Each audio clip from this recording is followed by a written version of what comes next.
Hello and welcome back to the Pregnancy and Postnatal Entrepreneurs Collective podcast. I am your host, Niamh Cassidy, and I'm here today with Anke Roth, and we are going to talk about her transition from corporate work into the birth world. So Anke is a birth and postpartum doula, parenting coach and workplace consultant, and she's dedicated to supporting parents through every stage of their journey. Combining compassionate care with practical coaching, she empowers families and businesses to create supportive environments. Her mission is simple: no parent should feel alone at home, at work or in the community, and I think we can all resonate with that. So thank you very much, Anke, for joining me today. And maybe you'd like to tell us a little bit about what you were doing beforehand and then what inspired you to transition from that corporate life into the birth world. Absolutely. Thanks so much, firstly, for having me. So yeah, what inspired me? I've been in the corporate world for over 25 years. You know, I had a really good career there, but I also have 3 children. My first one was born in Germany, and then we moved to Ireland when he was 22 months old, and we settled here, and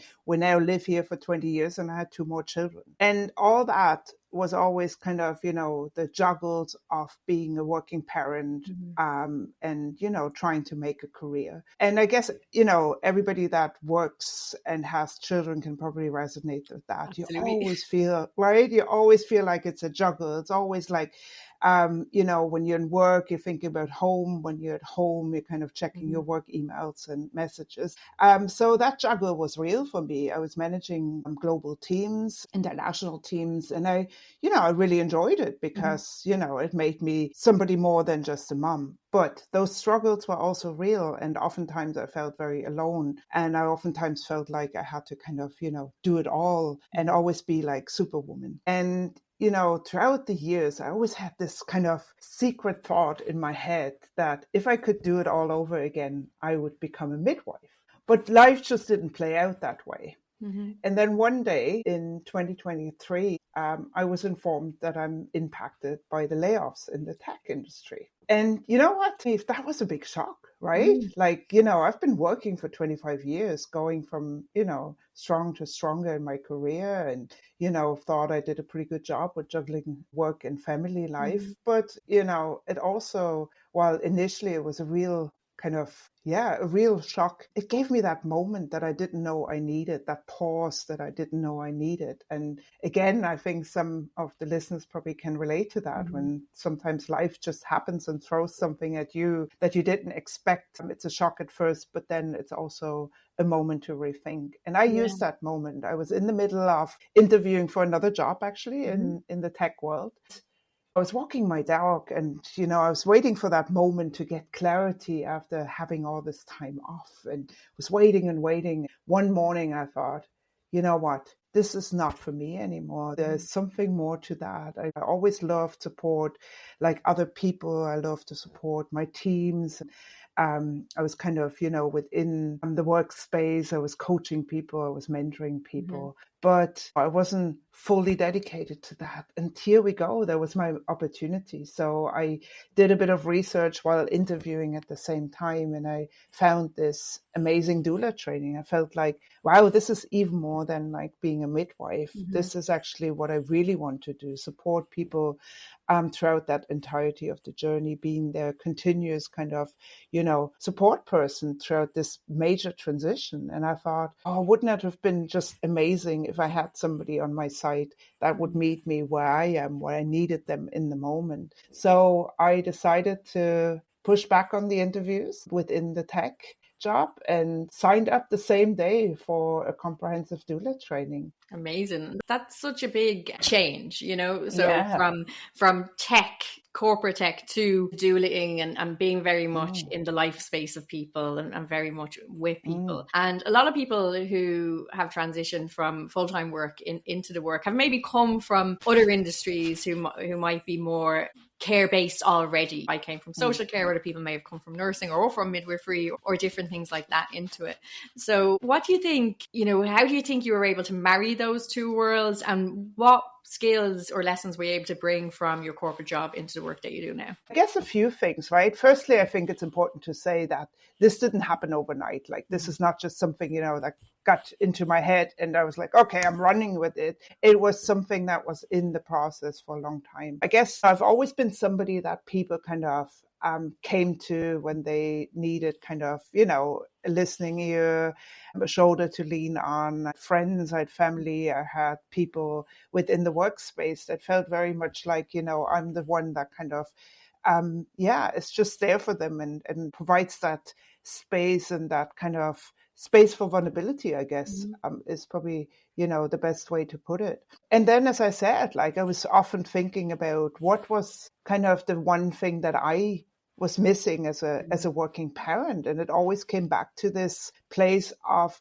having somebody who's there for me without judging me, without kind of telling me what to do, but just there to kind of guide me and support me in the moment where I needed them, and being there kind of holistically and continuously. So you asked, like, what is it that I kind of, brought from the corporate side? I guess, as I said, firstly, being a working mom and experiencing that myself has been a big lesson, understanding really what the struggles are for working parents. And the reality is that in our world today, we don't have that village that, our parents or grandparents used to have, like, close family support right around the corner. We kind of all live quite isolated. We have very busy lives. And there's a lot of that kind of social pressure that we're feeling, we're seeing all those glamorous parents out there that, manage everything so well. And then we're sitting at home and thinking, why can I not do this? Why do I not manage to kind of just feel happy in the space that I'm in? So I guess for me then as well, from like the corporate side, as I said, I've been managing loads of people, and managing with empathy is something that I've always prided myself with. But I also worked in this crazy, fast-paced environment. So constantly dealing with high pressure and stress. And that actually thinking into the space that I'm in now has served me so well, because there's nothing more stressful than like birth and transitioning into this new lifestyle. And resilience is a big part of the work that I do now with clients around coaching, but also through my doula services. So I think all that combined really has served me well. Lets me show up as somebody who's real and not just somebody who kind of comes in with like the, studying something, but somebody who experienced it herself and has brought or brings that kind of experience into every conversation that I'm having. Absolutely. And I think that kind of crisis management end of it is so important, right? Being able to think on your feet and kind of support people in that moment. You mentioned that kind of the redundancy gave a little bit of a push, but that there was also a process involved in it, in making that big decision to not continue with the interviews and to do something else instead.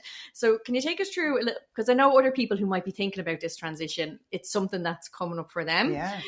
So can you take us through a little bit of your thought processes or your steps, or maybe even some of the challenges you came up with, came against in making that decision and moving forward? Absolutely. Yeah, absolutely, Neve, right? As I said, I guess firstly, there's a realization that this is not something that happens overnight. This is a process that takes time, but it is about kind of, I guess, carving out that time firstly, and being really honest with yourself and asking yourself those tough questions. Is this really what my purpose is? Is this really what makes me happy at the end of the day? Or is this just to pay the bills? And that's okay as well. But, if you have a job that just is there to pay the bills, then there's still space to do something different. And it all started for me with really taking the time to reflect. And I mentioned earlier how I was waiting for that moment where everybody talks about that moment of realization, right? And I remember, like, after I was laid off, I went for loads of walks. I even did a holiday just on my own with the dog, and I walked and walked and walked and, had those moments where it's just like, when is that moment? When is that actual, right? When does this hit me? And it didn't happen. And you know what? As soon as I let go of that kind of waiting for the moment, it actually came. The other thing that I've done is utilize help. I think that's another thing that is really, a challenge for us today, right? It's really difficult to say, I need help. But you know what? It just gave me so much space to just kind of realize it's not all on my shoulders. I can actually bring somebody in. And it was all about kind of getting somebody to ask what I perceive to be the tough questions, but in a more structured way. So I got a coach. I, experienced it in the past, like having being a coach is just something really, really helpful and powerful. And that's, how I became a coach myself. But I leaned back on that. I reached out to somebody and I just got them to help me bring structure into things and normalize some of that, right? I didn't have to go at 200 miles an hour. It was about taking those small steps and really taking those small steps in a conscious way and allowing myself that space to say, not every day is going to be like a big move in that direction, but every day brings you a little bit closer. And then talking to people. Honestly, like leaning on my network and overcoming that fear of looking like I'm a failure because I was laid off, right? I went through all those emotions. I was very much feeling like, oh, this is because I didn't do the job right, or this, and having somebody there to really tell me this has nothing to do with you. You're just a number at the end of the day, and there's more for you out there. Was really, really helpful, and getting people to really give me that space that I needed. So again, the biggest step is about being honest with yourself. Absolutely. Taking that pause and being honest with yourself is probably I think there's so much value in that, in what you were saying, in talking it out with someone else as well, because we can have all these thoughts going around in our head and they're just literally going around in circles and circles and circles. And it's often when we say them out loud to somebody else and they can reflect it back to us and they can help us put some sort of structure on it, that it can really help with us still making our own decisions, but in being able to kind of put some context or clarity into them as well. And I wonder, in those fears of, you mentioned, will I be viewed as a failure or this type of thing, when you were making that decision to transition into a completely different type of work, were you worried about what people would think about you doing that? Oh, absolutely. Absolutely. Right. I guess we're all impacted by what other people think about us, right? Even a lot of us would say, oh, I don't care what people think. Oh, of course we do. And yes, I did, right? But again, it always came back to what feels right for me. And then, talking to people that are really close to me, my family, like my own children, said to me, Mom, don't do it. Don't go back to tech. This is not for you anymore. Like, yes, you did amazing, but it's not. Like, do what really is right for you. And I had long conversations with my husband about it as well. And he's amazing. He's so supportive and has always encouraged me to follow that path.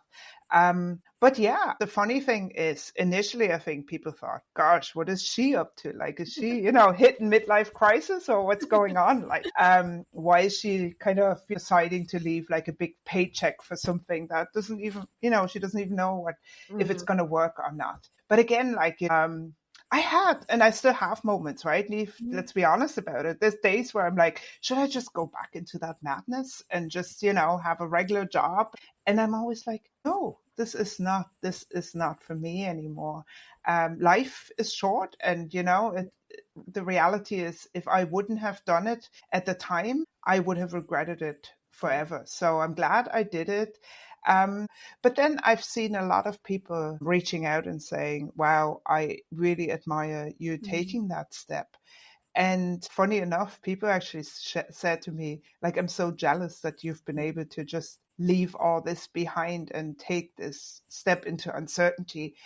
And when you're in the middle of it, you don't think that way, right? You're kind of just trying to get from one day to the other, but it's really kind of nice to see as well. And it's not that I need like people to tell me, how amazing it is, but it's nice to hear it as well. Let's be honest. It is. And I think, our fears are often a lot bigger than what the reality ends up being. So we can be afraid of what people might think or what people might say, but really genuinely, most people wish us well and just want us to be happy.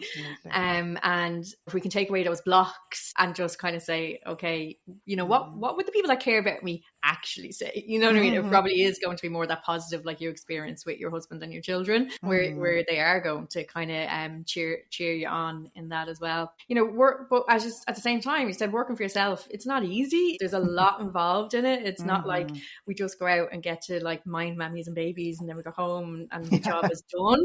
So there can be those moments where you're kind of like, oh, would it just be easier if I just turned up for work and I went home and then it was over? Absolutely. But at the same time, I'd never go back to it either. I just, Yeah. the benefits far outweigh any perceived negativities.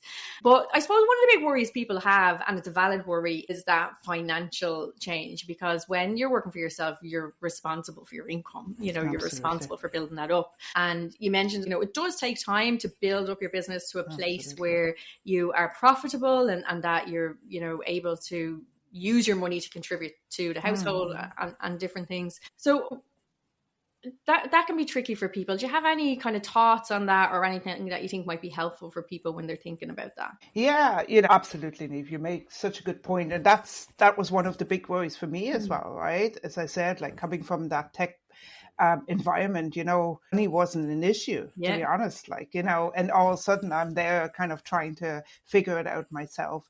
So I guess, firstly, again, it's important that those things don't happen overnight. So a little bit of planning goes into that, right? And you really have to ask yourself the question, you know, what are kind of your kind of reserves right now? You know, do you have some money that you can invest in the business? The other thing is about like, you need to kind of get yourself out there, right? Initially, I was kind of like just doing my social media, sitting there waiting for people to contact me and hoping that somehow people magically show up and knock on my door. And that didn't happen. So it did take a lot of like stepping out of my comfort zone. What I learned over time is meet the people where they are, right? People buy from people. That's firstly something that's so true. No matter what the product is, obviously my service is very people orientated, but no matter what you do or what you're planning on doing, buy from people. So it is important that you are the one that kind of stands behind your business, and then go out there. Like I started to attend event talks to people, find out what is important to them, what are the biggest struggles that they are facing, and you know, really just kind of getting myself out there. Then the other thing is it's exploring kind of opportunities of how you can upskill yourself and train yourself without putting a whole lot of money at it, right? There's like, you know, different opportunities, different courses online or in person that are, you know, either highly subsidized or sometimes even for free.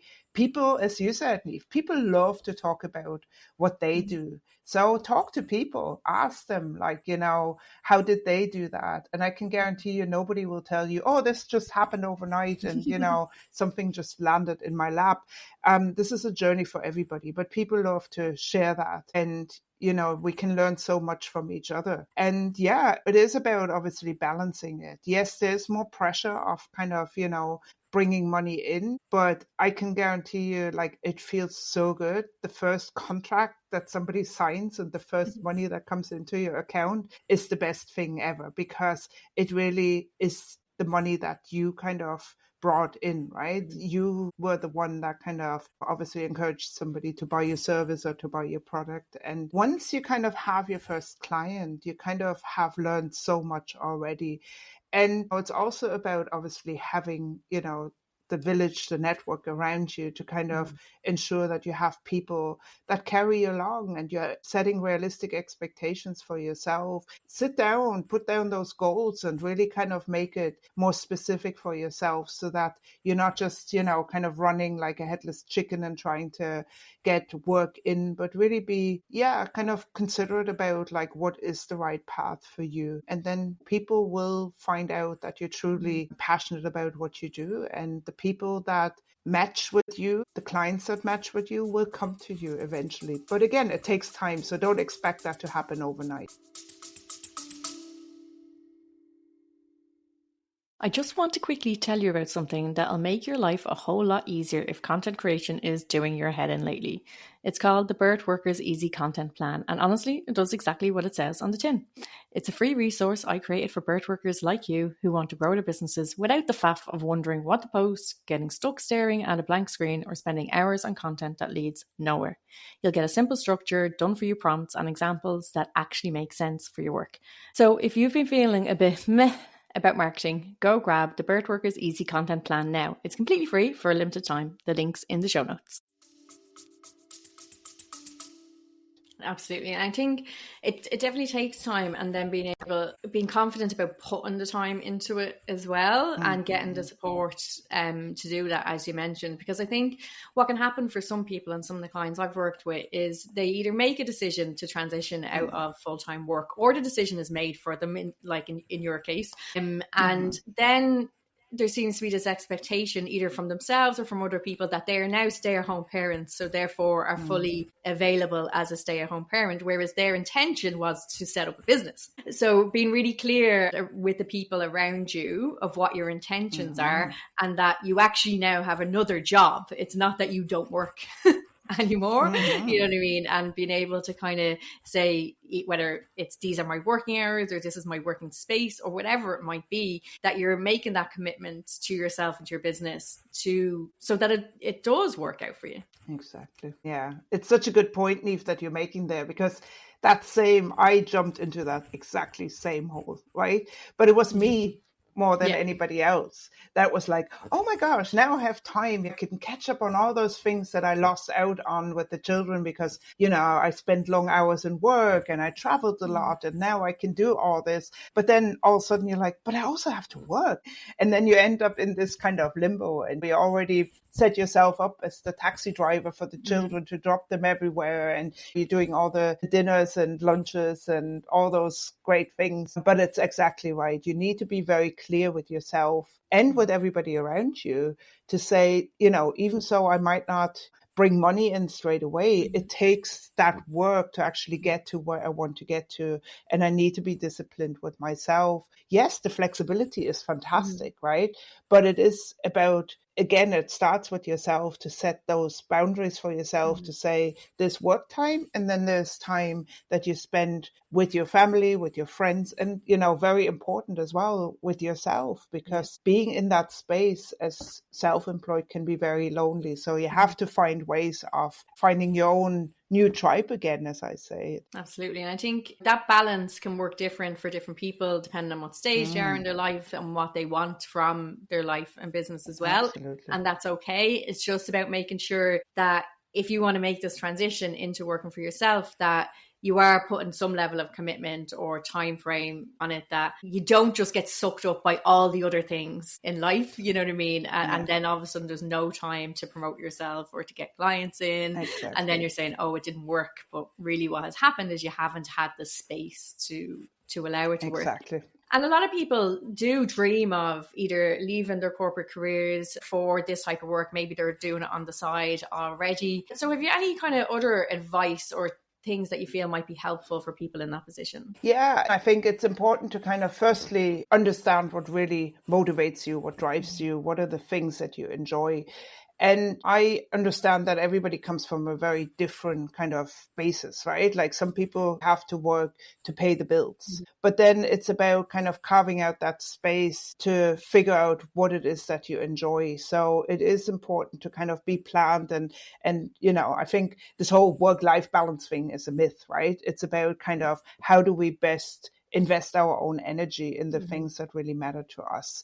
And it is about carving out the energy to also do the things that you're really passionate about. I think the other thing, Neve, is around really, doing that kind of research, doing the exploring, doing the talking, doing the, getting the help, and being, as I said earlier, being really honest with yourself.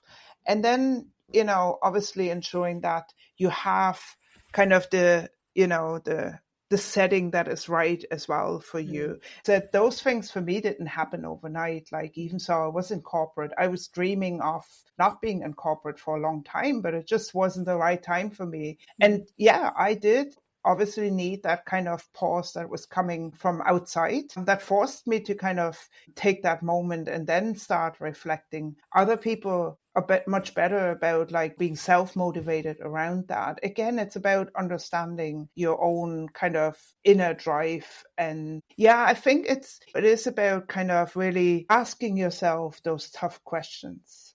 And being honest with yourself. I know I come back to that, but it really is about being honest with yourself. Is this the right time? And just because a dream can't be true maybe in the moment, it doesn't mean that it can't be true later on in life. So sometimes the time is just not right, but the dream and the wish is still there, and it's never going to leave you, and eventually you will get there. And sometimes you have that opportunity and you jump on it. But it's really about embracing it.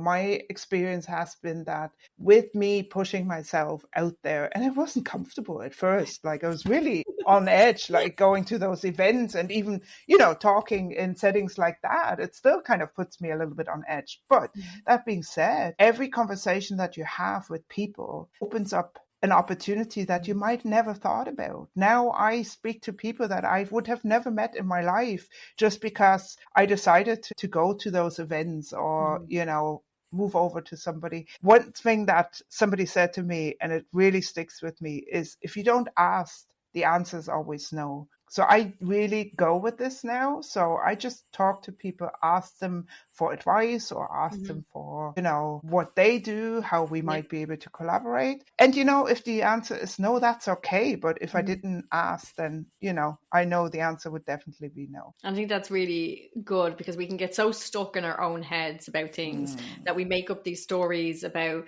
how people what they might think of us and how they might feel about us and, how it's going to feel if they say no and all of that. Whereas sometimes we do just have to say, well, what's the worst thing that can happen? And exactly. In most situations, it's just that they say no. And that just means that you're exactly where you were a minute ago. Absolutely. Yeah, exactly. You never go backwards. You always go forward, And even asking that question moves you forward because it's another time that you overcame your own fears and just reached out to somebody. Yeah. And I think what you were talking about, the networking and finding your community within it is a really important thing that I feel as well. I think that working on your own can be isolating, as you said, and being able to find other people either in the birth world or outside of the birth world who are also working for themselves, and you can get motivation from them and seeing what they're doing. You also learn from other people in what they're doing as well, and everybody knows a pregnant or postnatal family,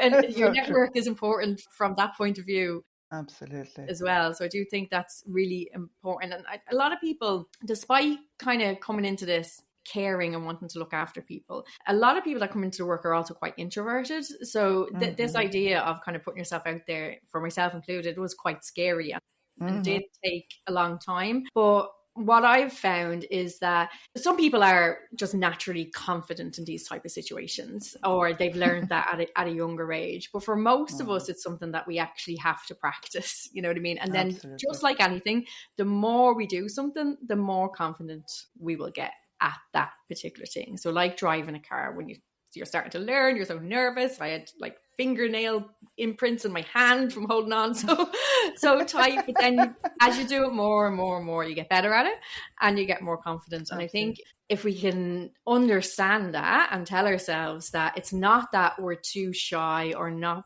people-y, you know what I mean, that actually we just need to practice a little bit more, that we can get better at that type of thing. Yeah, no, so true. I couldn't agree more, Neve. And I'm exactly as you are. Like I'm quite introverted, right? So it did take me some time. But you know what? Every time I did it, I felt so much better. And once you've done it once, you can do it again, you can do it again, and you can do it again. And that's exactly what it is. It does take practice. And, also when you do things for yourself, you're so passionate about it that it just comes across. Yeah, it really does. For you, in making this transition, what has been the best part of it or the most rewarding part of it for you? Yeah, gosh, there's so many, I think firstly, obviously, overcoming my own fears, right? That's been a big one, let's be honest about it. But it's sometimes much more the quiet moments when I start supporting a family and I see them being really unsure about what's kind of happening, and they're reading all this information out there, and it's such an information jungle, as we know, and people get really nervous and what about this? And then you kind of start to help them navigate that world and the information and find the right path for them, and just sitting down and listening and holding the space for them and not judging them. And then you hear that little moments of, I'm so glad I reached out for help, or I'm actually able to breathe again. Those are the little things. They seem like little sentences maybe in the moment, but those Mhm. are the real big milestones for me, because I realize how much I've helped to just bring confidence, but Mhm. also grounding into that situation, that people don't feel like I have to be perfect at everything, and recognizing that they're human and that everything that they do is the best they can do at the time, and they're doing absolutely amazing. And taking that step of asking for help is a massive step, as we know, especially in today's society where everybody thinks they can do everything Mhm. on their own, but realizing that that human connection is so important. Yeah, so it's really those little things when I see a family really embracing the moments and also being able to just say, you know what, I need a break. Can you help me here? And I Mhm. do that. Like, I take the baby and I look after the baby, and Mhm. mom and dad can go for a nap or go for a walk together, or whatever it is. It's Mhm. absolutely fine. It's never about like you doing something wrong or you're failing. You're actually doing yourself and everybody else such a favor by taking the help that is out there. And people want to help. It's so funny. I Yeah. hear it all the time. Like, people are like worried about asking for help. I'm like, gosh, just do it, because people love to help, especially new parents. Yeah. And they'd love to come in and bring you food and just be really there for you, make you that cup of tea, and don't say no. Just take it. It's Absolutely. okay. I say the same when I'm visiting new parents at home for breastfeeding support. It's like, if Mm, someone offers it to you, just say yes. absolutely. They're offering it Absolutely. because they want to help you. Yeah. So allow them, No. let them feel good about themselves. But Exactly. by you Absolutely. saying yes. So Anke, is there any final thoughts that you'd like to give us, or anything additional that we haven't covered already? Yeah, it's been amazing, like chatting to you today, to Neve. So it's just, I think for me, the final thought would be that I would always tell people, follow your heart, no Mhm. matter what it is in life. If you follow your heart, you can't go wrong. Is it about like a career transition? Is it about like what feels right and wrong when it comes Mhm. to, your baby? What feels right or wrong when it comes to the maternity care? It really goes back to that kind of confidence in your own abilities. And we're much more capable of things than we often think. We're so critical with ourselves, but when we're starting to actually realize how much power lies in following our gut feelings, then we've gone a big, big step.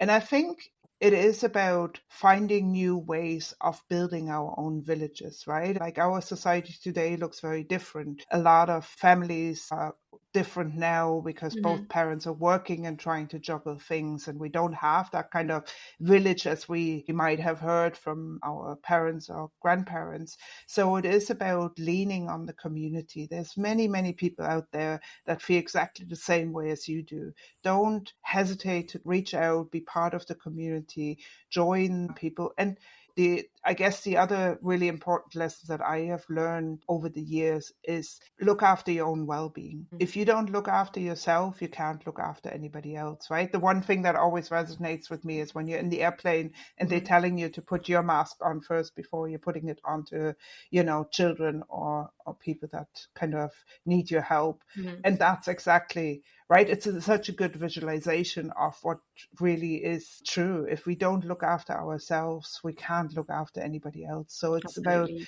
really, following that as well. Don't beat yourself up over making mistakes. We all make them, but it's about like recognizing it and then giving it another go moving forward. So yeah, there's loads of things that I learned, I guess, over the Mhm. years, and especially since I started that journey of being a doula and a parenting coach. I learned so much from other people. My clients are the best teachers because they always kind of put that mirror in front of me. And I often say, oh, I made all those mistakes, so I just want to make sure, you don't do the same mistakes that I have made. Absolutely. And I think that's lovely as well, just that reminder to care for ourselves as Mm. well. So if people want to find out more about what you do, Anke, where is the best place for them to find you? Yeah, thank you. So my website is kind of the one-stop shop. Mhm. My website is ankeroth.ie. So that's roth.ie. Another way to connect with me is on Instagram. That's Anke Roth Doula. As I said, my website is a great way to connect with me. You can send me an email as well. That would be anke@ankeroth.ie. And I get back to you whatever way you choose to connect with me. Yes, thank you so much for sharing your journey with us. And I think it'll be really helpful for so many people who are either at that point where they're making a transition or who are thinking about it as well. So I'll put your website and your social media handles in the show notes as well for anyone who is looking for them. And thank you all for listening, and we will be back next week.